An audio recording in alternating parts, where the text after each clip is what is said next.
बहुत समय पहले की बात है।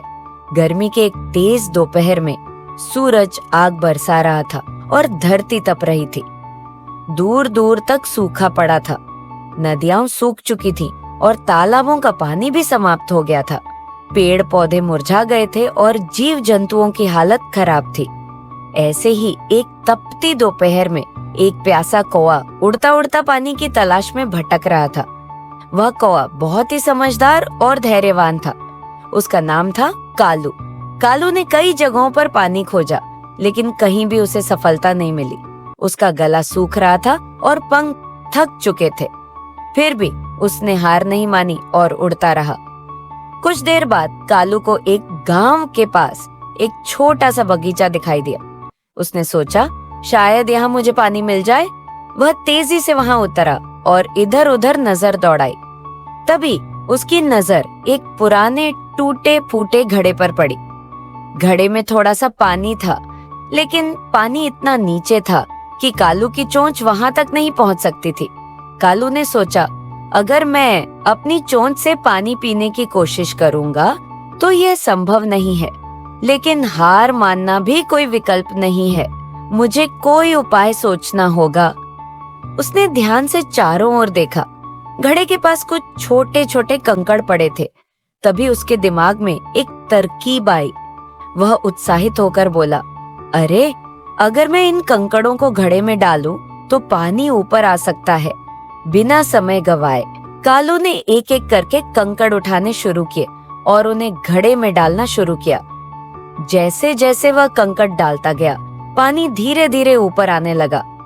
काफी मेहनत के बाद पानी इतना ऊपर आ गया कि कालू अपनी चोंच से आसानी से पानी पी सका।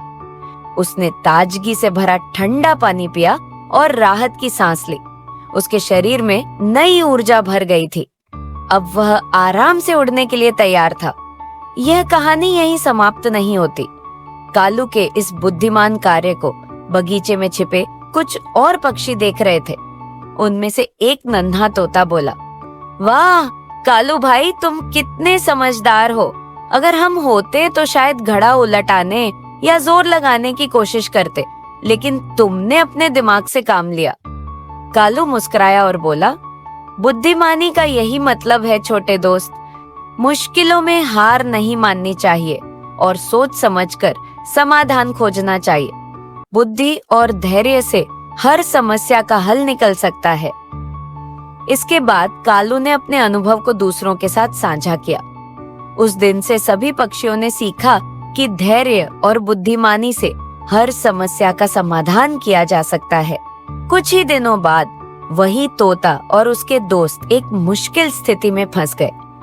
वे एक जाल में फंस गए थे जो एक शिकारी ने लगाया था। तोते ने कालू की बातों को याद किया और बिना घबराए एक योजना बनाई। उसने अपने दोस्तों से कहा, हम सबको एक साथ उड़ने की कोशिश करनी चाहिए ताकि जाल को अपने साथ खींच सकें। अगर हम एकजुट होकर प्रयास करें तो हम इस जाल से बच सकते हैं। सभी पक्षियों ने मिलकर उड़ान भरी और जाल को एक पेड़ तक खींच ले गए, जहां एक तेज चोंच वाला तोता था। उसने जाल को काट दिया और सभी पक्षी आजाद हो गए। तोता खुशी से बोला, धैर्य और बुद्धिमानी से ही हमने यह कठिनाई पार की। सभी पक्षियों ने मिलकर कालू का धन्यवाद किया और उसकी बुद्धिमानी को सराहा। वे सब एक दूसरे के अच्छे दोस्त बन गए और मुश्किलों में एक दूसरे की मदद करने का वादा किया। इस कहानी से हमें यह सीखने को मिलता है कि कठिनाइयों के समय हमें धैर्य नहीं खोना चाहिए और अपनी बुद्धि का उपयोग कर समाधान खोजना चाहिए। समझदारी और मेहनत से हर कठिनाई को पार किया जा सकता है। साथ ही एकता और सहयोग से बड़ी से बड़ी समस्या का भी समाधान संभव है।